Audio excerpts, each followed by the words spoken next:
और अब खबर मध्य प्रदेश से, जहां एक सरकारी अधिकारी का वीडियो जमकर वायरल हो रहा है। वीडियो में वो एक बच्चे को थप्पड़ मारता दिख रहा है। वीडियो इसी साल का बताया जा रहा है, जिसमें भिंड के कलेक्टर एक छात्र को तमाचा जड़ते दिखाई दे रहे हैं। हवा में लिखा बता दें, कलेक्टर का नाम संजीव श्रीवास्तव है। जानकारी के मुताबिक ये वीडियो उस समय का बताया जा रहा है जब collector Sanjeev Shrivastava BSc second year की परीक्षा के दौरान चेकिंग पर निकले थे। तभी उन्होंने इस छात्र को नकल करते देख लिया और फिर दनादन थप्पड़ जड़ दिया, जिसके बाद छात्र ने कलेक्टर संजीव श्रीवास्तव के डर से मारने की शिकायत नहीं की। लेकिन अब करीब 4 महीने के बाद ये सीसीटीवी वीडियो काफी वायरल हो रहा है। मैनपुरी में दलित परिवार को बेटी से छेड़छाड़ का विरोध करना महंगा पड़ गया। दबंग ग्राम प्रधान और उसके बेटे भाई दलित परिवार पर कहर बनकर टूट पड़े। लोहे की रॉड और लाठी डंडों से बुरी तरह जमीन पर गिराकर जिस शख्स को जानवरों की तरह पीटा जा रहा है वो दलित युवक है और उसी लड़की का चाचा है जिसके साथ दबंगों ने छेड़छाड़ की। मारपीट की यह घटना करहल इलाके की है। आरोप है कि पुलिस पर पीड़ित परिवार को धमकाकर तहरीर बदलवाई गई। तहरीर से छेड़छाड़ की घटना को थाना पुलिस ने हटवा दिया था। इसकी शिकायत पीड़ित परिवार ने एडिशनल एसपी से की है। वो सारे इकट्ठे मारने के लिए टूट पड़े हैं। उनने बुरी तरह मार लगाई हम लोगों की। पीड़ित परिवार की माने तो सेमरी गांव में मेला देखने गई दलित युवती के साथ दबंग प्रधान के पुत्र शशिकांत यादव ने छेड़छाड़ किया। विरोध करने पर शशिकांत यादव ने महिलाओं के साथ हाथापाई कर दी और अपने भाइयों और साथियों को वहां बुला दिया। तहरीर प्राप्त करके अभियोग पंजीकृत किया गया है और इसमें जो भी विवेचना के दौरान साक्ष्य और सत्यता होगी उसके आधार पर वैधानिक कार्रवाई की जा रही है। जानकारी होने पर पीड़ित लड़की का चाचा मौके पर पहुंचा और बेटी के साथ हुई छेड़छाड़ की घटना का विरोध किया तो बुरी तरह उसे पीटा गया। एक दिन पहले रोहतक रेलवे स्टेशन पर एक महिला की रिटायर्ड फौजी ने हत्या कर दी थी। पुलिस ने वारदात का खुलासा किया। बताया जा रहा है कि आरोपी महिंद्रा बैंक में सुरक्षाकर्मी के पद पर तैनात था, जो पिछले कई दिनों से एक महिला को परेशान कर रहा था और फिर कल देर शाम आरोपी ने रोहतक रेलवे स्टेशन के प्लेटफॉर्म नंबर 2 पर उसकी गोली मारकर हत्या कर दी। तो कई बार धमकी भी दी थी पीछे से, फिर आज गोली मार दी थी कल रात। मृतक महिला के पति का दावा है कि पूर्व फौजी उसकी पत्नी को प्रेम जाल में फंसाना चाहता था। गोली मारने वाला वजीर है जी, ये लिजवाना खुर्द गाँव का है और उसने मारी है। पुलिस ने फिलहाल आरोपी के खिलाफ मामला दर्ज कर जांच शुरू कर दी है। ओडिशा के बालेश्वर से एक ऐसी घटना सामने आई जिसने पूरे शहर को झकझोर कर रख दिया। फकीर मोहन कॉलेज की एक छात्रा ने कॉलेज परिसर में खुद को आग लगा ली। आरोप है कि ये दुखद कदम लड़की ने कॉलेज के एक शिक्षक द्वारा लंबे समय से किए जा रहे उत्पीड़न के चलते उठाया। ये पूरी घटना कॉलेज के बाहर लगे सीसीटीवी कैमरे में भी कैद हुई, जिसमें लड़की जलने के बाद दर्द से भागती हुई दिखाई दे रही है। घटना एफएम कॉलेज परिसर में हुई। छात्रा इंटीग्रेटेड बीए प्रोग्राम के दूसरे वर्ष में पढ़ रही थी। वो पहले से ही मानसिक रूप से परेशान थी। आरोप है कि विभाग के एचओडी समीर कुमार साहू उसका मानसिक और शारीरिक शोषण कर रहे थे। हर एंगल में हम लोग अलग अलग टीम के द्वारा इसको इन्वेस्टिगेट कर रहे हैं। जानकारी के मुताबिक छात्रा ने पहले भी कई बार कॉलेज प्रशासन से शिकायत की थी। उसने विरोध में प्रदर्शन भी किया था, लेकिन कोई कार्रवाई नहीं हुई। यही नहीं, छात्रा कुछ दिनों से कॉलेज गेट पर। नालंदा में एक नर्स की गोली मारकर हत्या कर दी गई। सुबह सुबह खेत देखने गई नर्स घर नहीं लौट सकी। जुर्म की ये सनसनीखेज वारदात नूरसराय थाना इलाके के दोइया गांव की है।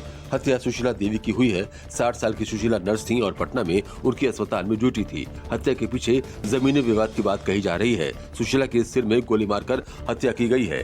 पुलिस भी हत्या के पीछे जमीनी विवाद की बात कह रही है। जानकारी के मुताबिक आरोपी का पूर्व से आपराधिक इतिहास है। पिता और पत्नी की हत्या कर चुका है।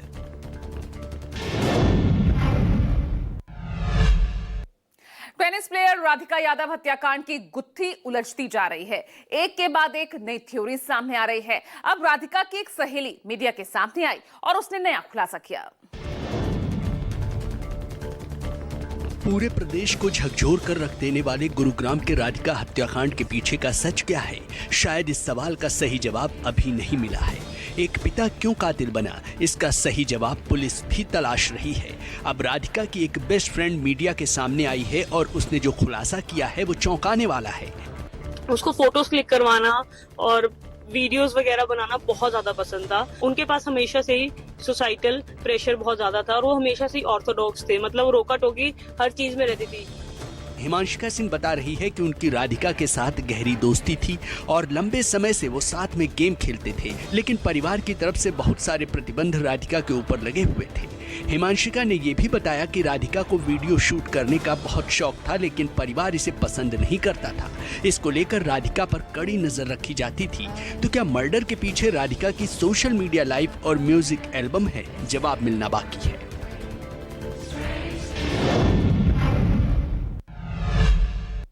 बिहार में अपराधी बेलगाम हो चुके हैं। डबल इंजन सरकार असहज नजर आ रही है। पटना में एक बार फिर बेखौफ बदमाशों ने एक पार्क में फायरिंग कर सनसनी फैला दी। वारदात शनिवार शाम 7:30 बजे के आसपास की है। एफ सेक्टर के पार्क में शाम के वक्त कुछ लोग इवनिंग वॉक कर रहे थे। उसी वक्त अचानक से गोलियों की तड़तड़ाहट से इलाका गूंजने लगता है। लोग सहम जाते हैं। गोली की आवाज सुन लोग भागने लगते हैं। पार्क में 3 से 4 राउंड फायरिंग की गई। सूचना के बाद मौके पर डायल 112 पहुंचती है तो बदमाश पिस्टल फेंककर आसानी से फरार हो जाते हैं। अभी तक अपराधियों का सुराग नहीं मिला है। जिस इलाके में फायरिंग हुई है वहाँ कई प्रमुख चिकित्सक रहते हैं, लेकिन सवाल यह है कि पटना में अपराधी इतने बेखौफ क्यों है? कानून व्यवस्था पर सवाल उठना लाजमी है।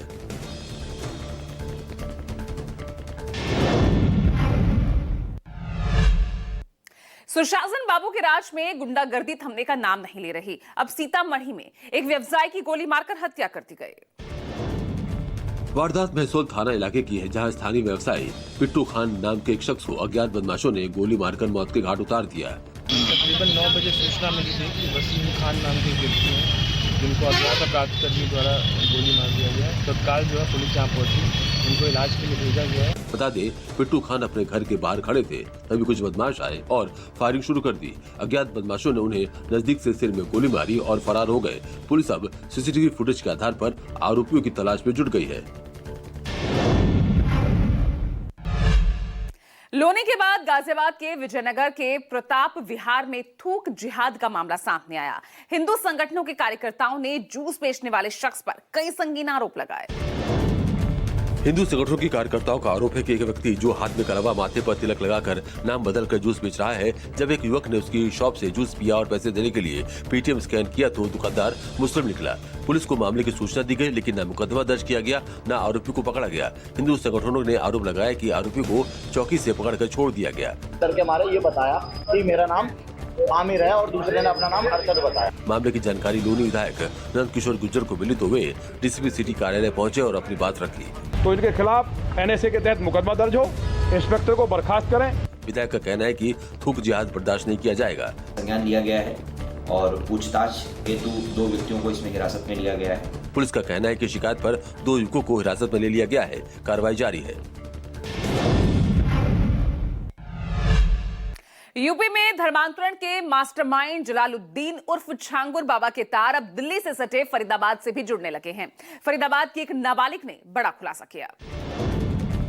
एफआईआर में दर्ज बयानों में नाबालिग का आरोप है कि आमिर हुसैन नाम के शख्स ने प्रेम जाल में फंसाया और फिर दिल्ली में झांगुर बाबा से उसकी मुलाकात कराई, जहां उसे नमाज अदा कराई गई और उसको धर्म परिवर्तन करने के लिए बोला गया। मुजेसर थाना पुलिस ने इस मामले में आरोपी आमिर हुसैन को गिरफ्तार कर लिया है। 5 आदमियों के खिलाफ आरोप है, जिसमें से एक झांगुर बाबा के खिलाफ भी आरोप है। आरोप है कि आमिर पीड़िता को जून 2023 में अपनी भाभी सबीना के घर लेकर गया था और फिर उसके साथ गलत काम करने की कोशिश की। आमिर की बहन नेहा ने उसको पकड़ लिया और उसके साथ गलत काम करते हुए वीडियो बना ली, जिसके बाद आमिर ने उसको ब्लैकमेल कर कई बार गलत काम किया। इतना ही नहीं, आरोप है कि आमिर के जीजा नवाब खान ने भी पीड़िता के साथ दरिंदगी की और धर्म परिवर्तन के लिए दबाव बनाया। फिलहाल पुलिस मामले की जाँच में जुटी है। उत्तर प्रदेश के हापुड़ से एक हैरान करने वाला मामला सामने आया। एसपी ऑफिस में पत्नी की शिकायत लेकर पहुंचा पति हाथ जोड़कर बार बार ये बोल रहा था, साहब मुझे मेरी बीवी से बचा लो। एसपी के सामने ये गुहार एक बेबस पति की। हाथ जोड़कर बार बार एसपी से ये शख्स पत्नी से बचाने की फरियाद कर रहा है। जन सुनवाई के दौरान अपनी ही पत्नी की शिकायत लेकर कप्तान साहब के पास पहुंचा है। और एक उसका बॉयफ्रेंड है गौरव, जिससे उसके अवैध संबंध है।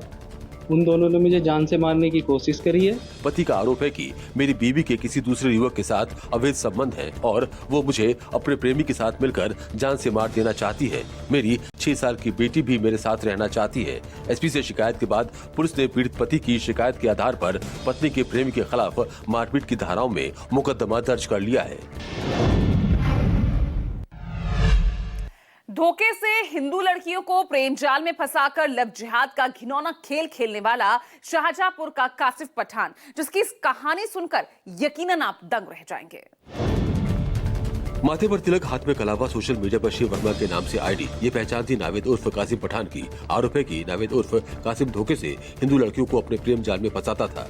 उन्हें बनाया तो उन्होंने कहा कि ऐसा है, शादी तभी हम करेंगे जब हम धर्म परिवर्तन करवा लेंगे, आप नमाज पढ़ना सीख लो। आरोप है कि पहले कासिम से शिव बनकर हिंदू लड़की से शारीरिक संबंध बनाए और अब लड़की पर जबरन धर्म परिवर्तन करने का दबाव बना रहा था। मामला शाहजहांपुर की चौक कोतवाली क्षेत्र का है। सूत्रों की माने तो आरोपी कासिम पठान के मोबाइल से कई हिंदू लड़कियों के अश्लील फोटो मिले हैं। कोतवाली के बाहर हिंदू संगठन के कार्यकर्ताओं के धरने पर बैठने के बाद पुलिस ने मुकदमा दर्ज कर लिया है।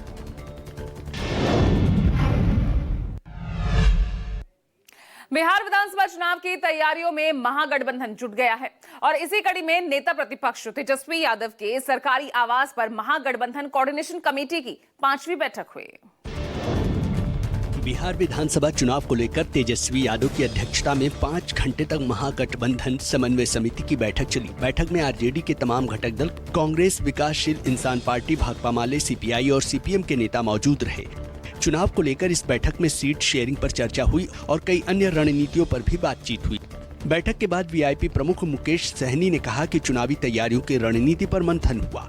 सारे कमेटी को लेकर हम लोग चर्चा कर रहे हैं, चुनाव को रणनीति को लेकर आपस में बैठक किए हैं और जो सबसे बड़ा जो समस्या वही है जो वोटर लिस्ट को लेकर सब कर रहे हैं, तो उसके लिए हम लोगों ने प्लानिंग किया है। बैठक में महागठबंधन के साझा घोषणा पत्र पर भी मंथन हुआ। इसके अलावा वोटर लिस्ट पुनरीक्षण अभियान पर विस्तृत चर्चा हुई। बिहार विधानसभा चुनाव से पहले प्रदेश में अचानक आपराधिक घटनाएं बढ़ गई हैं, जिसको लेकर विपक्ष सवाल उठा रहा है। वहीं इसे लेकर डिप्टी सीएम विजय सिन्हा ने चुनाव से पहले की साजिश करार दिया। डिप्टी सीएम विजय सिन्हा ने बिहार में बढ़ते अपराध को लेकर विपक्ष पर बड़ा हमला बोला है। उन्होंने राजद पर निशाना साधते हुए कहा कि प्रदेश में हाल के दिनों में जो हत्या, लूट और अपराध की घटनाएं बढ़ी हैं, उसके पीछे बालू और शराब माफियाओं का हाथ है, जो सीधे तौर पर आरजेडी से जुड़े हैं। बालू माफिया पर भी जिसकी हत्या हुई है, उसके बारे में भी लोग जानता है कि किस तरह से पूरी तरह से बालू के अंदर नेटवर्किंग और माफियागिरी करता था डायरेक्ट। विजय सिन्हा ने आरोप लगाया कि पुलिस प्रशासन की कुछ कमजोर कड़ियों का फायदा उठाकर माफिया तत्व सक्रिय हो रहे हैं, लेकिन सरकार इसे बर्दाश्त नहीं करेगी। और बड़ी खबर इस बीच बिहार के सीतामढ़ी से, जहां कारोबारी की हत्या की गई, थाने से महज 500 मीटर दूरी पर इस मर्डर को अंजाम दिया गया।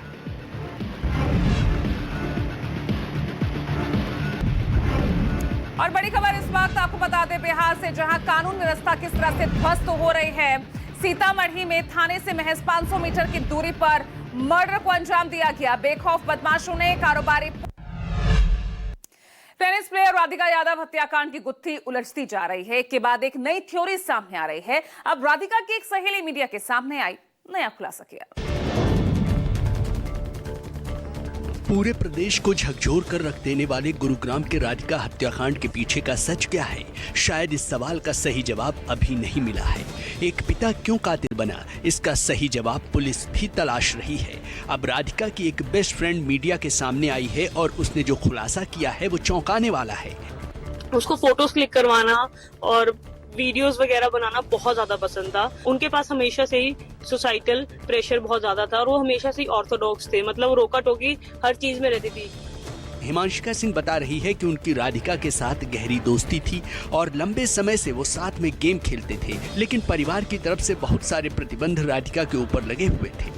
हिमांशिका ने ये भी बताया कि राधिका को वीडियो शूट करने का बहुत शौक था, लेकिन परिवार इसे पसंद नहीं करता था। इसको लेकर राधिका पर कड़ी नजर रखी जाती थी। तो क्या मर्डर के पीछे राधिका की सोशल मीडिया लाइव और म्यूजिक एल्बम है? जवाब मिलना बाकी है।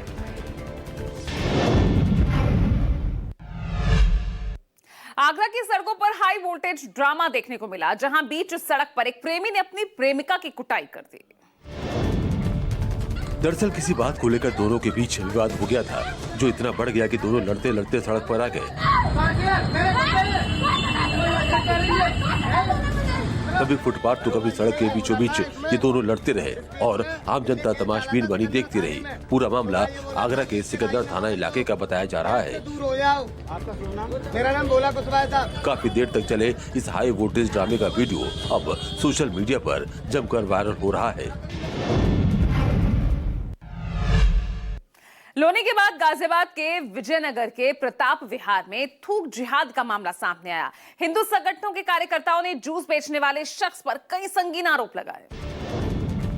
हिंदू संगठनों की कार्यकर्ताओं का आरोप है कि एक व्यक्ति जो हाथ में कलवा, माथे पर तिलक लगाकर नाम बदलकर जूस बेच रहा है, जब एक युवक ने उसकी शॉप से जूस पिया और पैसे देने के लिए पेटीएम स्कैन किया तो दुकानदार मुस्लिम निकला। पुलिस को मामले की सूचना दी गई, लेकिन न मुकदमा दर्ज किया गया न आरोपी को पकड़ा गया। हिंदू संगठनों ने आरोप लगाया कि आरोपी को चौकी से पकड़कर छोड़ दिया गया। करके हमारे ये बताया कि मेरा नाम आमिर है और दूसरे ने अपना नाम अरशद बताया। मामले की जानकारी लोनी विधायक नंद किशोर गुर्जर को मिली तो वे डीसीपी सिटी कार्यालय पहुंचे और अपनी बात रखी। तो इनके खिलाफ एनएसए के तहत मुकदमा दर्ज हो, इंस्पेक्टर को बर्खास्त करें। विधायक का कहना है कि थूक जिहाद बर्दाश्त नहीं किया जाएगा। संज्ञान लिया गया है और पूछताछ हेतु 2 व्यक्तियों को इसमें हिरासत में लिया गया है। पुलिस का कहना है कि शिकायत पर 2 युवकों को हिरासत में ले लिया गया है। कार्रवाई जारी है। यूपी में धर्मांतरण के मास्टरमाइंड जलालुद्दीन उर्फ छांगुर बाबा के तार अब दिल्ली से सटे फरीदाबाद से जुड़ने लगे हैं। फरीदाबाद की एक नाबालिग ने इस बाबत बड़ा खुलासा किया। एफआईआर में दर्ज बयानों में नाबालिग का आरोप है कि आमिर हुसैन नाम के शख्स ने प्रेम जाल में फंसाया और फिर दिल्ली में जहांगीर बाबा से उसकी मुलाकात कराई, जहां उसे नमाज अदा कराई गई और उसको धर्म परिवर्तन करने के लिए बोला गया। गुजेसर थाना पुलिस ने इस मामले में आरोपी आमिर हुसैन को गिरफ्तार कर लिया है। 5 आदमियों के खिलाफ आरोप है, जिसमें से एक छांगुर बाबा के खिलाफ भी आरोप है। आरोप है कि आमिर पीड़िता को जून 2023 में अपनी भाभी सबीना के घर लेकर गया था और फिर उसके साथ गलत काम करने की कोशिश की। आमिर की बहन नेहा ने उसको पकड़ लिया और उसके साथ गलत काम करते हुए वीडियो बना ली, जिसके बाद आमिर ने उसको ब्लैकमेल कर कई बार गलत काम किया। इतना ही नहीं, आरोप है कि आमिर के जीजा नवाब खान ने भी पीड़िता के साथ दरिंदगी की और धर्म परिवर्तन के लिए दबाव बनाया। फिलहाल पुलिस मामले की जाँच में जुटी है। और चलिए, बिहार में चुनाव से पहले अपराध को लेकर सियासत जारी है। प्रदेश में कानून व्यवस्था को लेकर तेजस्वी यादव और चिराग पासवान ने नीतीश सरकार पर सवाल उठाए। नेता प्रतिपक्ष तेजस्वी यादव ने ट्वीट कर नीतीश सरकार पर जमकर हमला बोला। लिखा, इतने मर्डर हो रहे हैं कि कोई गिन भी नहीं सकता। बिहार में इंसानों का जीवन कीड़े मकोड़ों से भी सस्ता है। सीतामढ़ी में गोली मारकर व्यवसायी की हत्या, पटना में दुकानदार की हत्या, नालंदा में गोली मारकर नर्स की हत्या, खगड़िया में युवक की गोली मारकर हत्या, गया और नालंदा में 2-2 की हत्या। वहीं चिराग पासवान ने भी कानून व्यवस्था को लेकर सवाल उठाए हैं। चिराग ने ट्वीट करके बिहार पुलिस के काम करने के तरीके पर सवाल उठाए। उन्होंने पूछा कि और कितने बिहार के लोगों की हत्या होगी।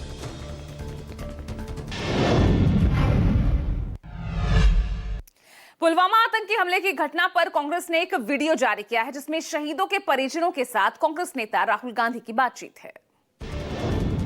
वीडियो में राहुल गांधी पुलवामा हमले में शहीदों के परिवार के साथ मुलाकात करते दिखाई दे रहे हैं। इसके साथ ही सत्यपाल मलिक का साक्षात्कार दिखाया गया है। कमरे में बंद कर दिया और मुझे कहा कि देखिए आप कमरे से नहीं निकल सकते। मैंने कहा मतलब, और फिर लड़के में वहां से निकला तो उधर वो सब शहीद आए थे, वहां पे आर्मी के लोग थे और प्रधानमंत्री आ रहे हैं और मीडिया दिखा रही है, तो पूरा ड्रामा, मतलब पॉलिटिकल ड्रामा चल रहा है। लाशें 2 दिन बाद आई थी, प्रधानमंत्री को श्रीनगर जाना चाहिए था। वीडियो में लिखा है कि नहीं मिला पुलवामा के शहीदों को न्याय। साल 2019 में पुलवामा में एक आतंकवादी हमले में सीआरपीएफ के 40 जवान शहीद हुए।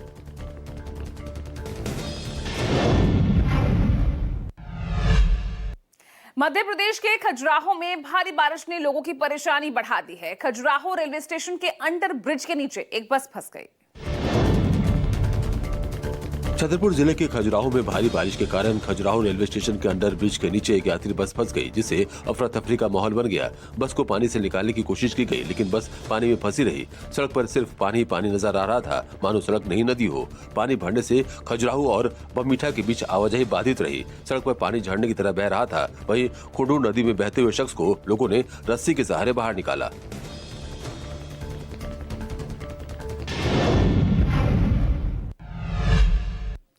मध्य प्रदेश में दक्षिण पश्चिम मानसून से हो रही बारिश का कहर जारी है। सतना के चित्रकूट में भारी बारिश के चलते सड़कों ने नदी का रूप ले लिया है। चित्रकूट में मूसलाधार बारिश के चलते मां मंदाकिनी नदी उफान पर आ गई है, जिससे रामघाट और भरत घाट सहित अन्य घाट जलमग्न हो गए हैं और आसपास के लगभग 100 से अधिक दुकानों में पानी घुस गया है, जिससे जनजीवन अस्त व्यस्त हो गया है। प्रशासन ने अलर्ट जारी कर दिया है और लोगों को सुरक्षित स्थानों पर पहुंचाया जा रहा है। किसी भी स्थिति से निपटने के लिए होमगार्ड और SDRF की टीमें तैनात हैं। साथ ही नदी के किनारे न जाने की अपील की जा रही है। मां मंदाकिनी के किनारे किनारे रहने वाले सभी लोग ध्यान दें। चंडीगढ़ मनाली नेशनल हाईवे पर सफर कर रहे लोगों के लिए शनिवार का दिन मुश्किलों से भरा रहा। मंडी शहर के पास स्थित 4 मील इलाके में अचानक भारी भूस्खलन हुआ। ये तस्वीरें हैरान करने वाली हैं। चंडीगढ़ मनाली नेशनल हाईवे पर पहाड़ी से भारी मात्रा में पत्थर और मलबा हाईवे पर आ गिरा, जिसे देखकर लोगों की सांसें रुक गई। मंडी शहर के पास स्थित 4 मील इलाके में अचानक भारी भूस्खलन हुआ, जिससे हाईवे पूरी तरह बंद हो गया। भूस्खलन के बाद हाईवे के दोनों तरफ लंबा जाम लग गया। सैकड़ों छोटे बड़े वाहन वहाँ फंसे रहे, जिससे यात्रियों को भारी परेशानियों का सामना करना पड़ा।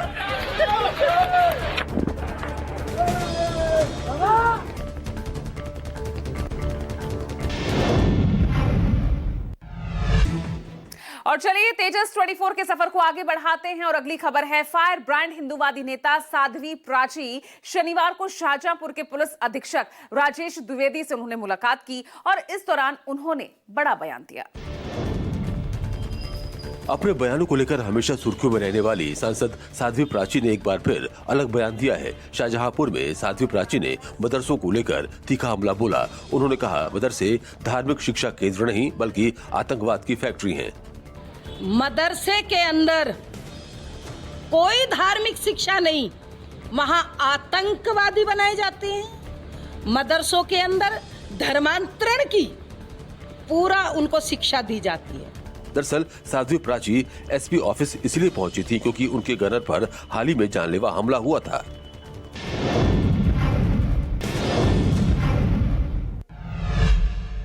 पश्चिम बंगाल के मालदा में ऑटो को धक्का देते लोग। दरअसल ये ऑटो खराब नहीं है, सड़क पर कीचड़ की वजह से लोगों को ऑटो को धक्का देना पड़ गया। ये तस्वीरें हैरान करने वाली है। कीचड़ में फंसे ऑटो को धक्का देते लोगों की तस्वीर सोशल मीडिया पर वायरल हो गई है। यहाँ के लोगों का कहना है कि सड़कों की हालत बहुत ही खराब है, जिससे बहुत परेशानी होती है। हालांकि सड़क बनाने की मांग को लेकर लोग सड़क पर उतर आए, जमकर विरोध प्रदर्शन भी किया। तो वहीं स्थानीय जिला परिषद ने आश्वासन दिया है कि सड़क का काम जल्दी शुरू हो जाएगा।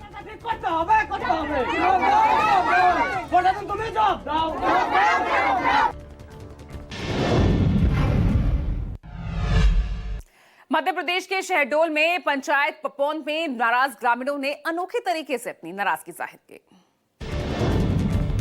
कीचड़ से लबालब सड़क से लोग इतने परेशान हुए कि सड़क पर ही धान बो दिया। गांव के लोगों का कहना है कि सालों से सड़क की हालत जस की तस बनी हुई है। बरसात आते ही ये रास्ता दलदल में तब्दील हो जाता है, जिससे स्कूली बच्चों, मरीजों और ग्रामीणों को भारी दिक्कतों का सामना करना पड़ता है। ग्रामीणों का कहना है कि कई बार सांसद, विधायक और जनपद स्तर के अफसरों से सड़क निर्माण की मांग की गई, लेकिन अब तक न तो सड़क बनी और न ही कोई आश्वासन पूरा हुआ। ऐसे में अब उन्होंने कीचड़ में धान की बुआई कर ये बताने की कोशिश की है कि जब सड़क नहीं तो इसे खेत ही बना देते हैं।